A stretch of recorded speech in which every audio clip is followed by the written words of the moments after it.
Iran கப்பலில் இறக்கப்பட்ட கடற்படையினரை மீண்டும் ஈரானுக்கு அனுப்பக்கூடாது. அமெரிக்கா இலங்கைக்கு கடும் எச்சரிக்கை.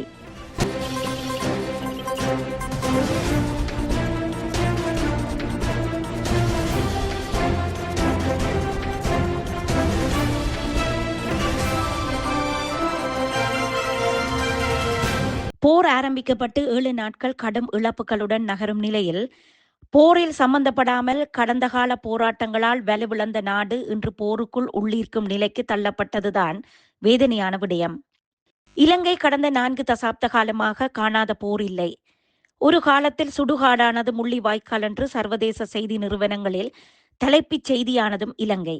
இன்று இஸ்ரேலில் ஈரானில் நடக்கும் வெடிச்சத்தங்கள், சேதங்கள், உயிர் பலிகள் எல்லாவற்றையும் கண்ணுக்கு முன்னால் அனுபவித்த இனம் நாங்கள். அத்தனையும் இழந்த பின்னும் மெல்ல மெல்ல பொருளாதார வளர்ச்சி காணும் பொழுது எமக்கு மனிதாபிமான உதவி என்ற பெயரில் புதிய போர் வடிவம் ஒன்று உள் நுழைவதுதான் வேதனையான விடயம். கடந்த 4ஆம் திகதி சர்வதேச கடல் எல்லை தாண்டி இலங்கை கடற்பரப்புக்கு அண்மையில் இருந்த கப்பலை துல்லியமாக தாக்கி அழித்தது அமெரிக்கா. 87 கடற்படைகள் கடலிலேயே உயிரிழந்தனர். ஏனையவர்களில் 32 பேரில் 5 பேர் சிகிச்சை பெற்று வெளியேறி வெலிசரை கடற்படை முகாமிலும் ஏனைய 27 பேர் தொடர்ந்தும் காலி கராபிட்டிய வைத்தியசாலையில் சிகிச்சை பெற்றும் வருகின்றனர். இந்த சம்பவம் இடம்பெற்ற பின்பே இலங்கையில் எதிர்க்கட்சிகளின் அளவிட முடியாத வர்ணனை, சமூக ஊடகங்களில் இலங்கைக்கு ஆபத்து என்ற பதிவு, பெட்ரோல் வரிசை என்று இலங்கையை வைத்து சம்பவங்கள் நடத்தியவர்களுக்கு மீண்டும் ஒரு சம்பவம். அதுதான் ஈரானிய போர்க்கப்பல் ஒன்று இலங்கையை நோக்கி வருகிறது. அதில் 300 சிறுவர்கள் ப்ளீஸ் ஹெல்ப் மீ என்ற பதாகையுடன் உயிர் தஞ்சம் கேட்பதாக அறிவிப்புகள் வெளியானதோடு பதட்டமும் வெளியானது.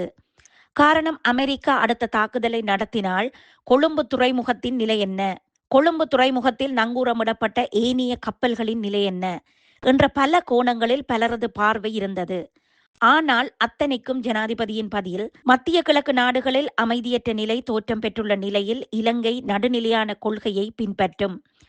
இலங்கையில் கடற்பரப்பில் தஞ்சமடைந்தவர்களின் உயிரை பாதுகாக்க வேண்டிய கடப்பாடு எமக்குண்டு. அணிசேரா கொள்கையை இறுக்கமாக கடைப்பிடிக்கும் அதே நேரம் மனிதாபிமான ரீதியான முன்னெடுப்புகளையும் இலங்கை மேற்கொள்ளும். எந்த ஒரு நாடும் இலங்கையின் இறைமைக்கு உட்பட்ட பிரதேசத்தை தமது நலனுக்காக பயன்படுத்த அனுமதிக்கப்பட மாட்டாது. ஆனால் ஈரானிய போர்க்கப்பலான ஐரிஸ் புசஹரின் என்ற கப்பல் நடுக்கடலில் இயந்திர கோளாறு காரணமாக பழுதடைந்த நிலையில் நின்று எம்மிடம் உதவி கேட்டிருக்கிறார்கள். இயந்திர கோளாறு சரிப்படுத்தும் வரை கடல் எல்லையில் நின்றிருந்தால் கடந்த 4ஆம் திகதி ஐரிஸ் டெனாவிற்கு நடந்த நிலையே இந்த 2வது கப்பலான ஐரிஸ் புசஹரிக்கும் நடக்கும். இதனால் அளவிட முடியாத உயிர் சேதம் ஏற்படும். எனவே மனிதாபிமான அடிப்படையில் இந்த கப்பலில் பயணித்த 204 பேரையும் தரையிறக்க உள்ளோம். இந்த கப்பலில் 53 அதிகாரிகள், 84 பயிற்சி அதிகாரிகள், 48 மூத்த மாலுமிகள் மற்றும் 23 மாலுமிகள் இருந்துள்ளனர் என ஊடகங்களுக்கு ஜனாதிபதி அறிவித்தார். இந்த 84 பயிற்சி பணியாளர்களும் மாணவர்கள். இவர்கள்தான் கப்பலின் மேற்தளத்தில் நின்று ப்ளீஸ் ஹெல்ப் மீ என்று உதவி கேட்டார்கள். இந்த மனிதாபிமான உதவியை கூட இன்று எதிர்க்கட்சி தலைவர் 300 குழந்தைகள் ஒரே நாளில் வளர்ந்து விட்டார்களா என்று கேட்கிறார். உண்மைதான். இவரின் அப்பா ஜனாதிபதியாக இருந்த பொழுது வடக்கில் துர்க்கை அம்மன் தேவஸ்தானத்துக்கு நடத்தப்பட்ட குண்டு தாக்குதலில் துர்கா துரந்தரி சிறுவர்கள் கொல்லப்பட்ட போது கொழும்பில் தந்தையுடன் இருந்து பெருந்திரையில் பார்த்து ரசித்தவருக்கு மனிதாபிமானம் தெரியவா போகிறது?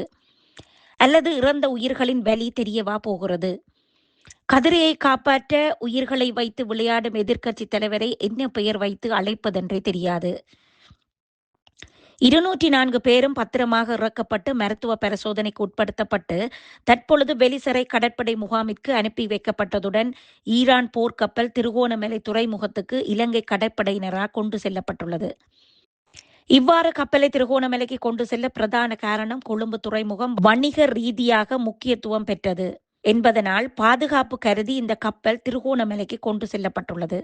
இச்சம்பவம் இடம்பெற்று பதட்டம் அடங்குவதற்குள்ளேயே அமெரிக்க தூதரகம் விசேட அறிவிப்பொன்றை விடுத்துள்ளது. இலங்கையில் உள்ள அமெரிக்க பிரஜைகள் உங்களுக்கு ஏதாவது உதவிகள் வேண்டுமானால் எம்மை அவசரமாக தொடர்பு கொள்ளவும் என சிவப்பு அறிவிப்பு விடுக்கப்பட்டுள்ளது.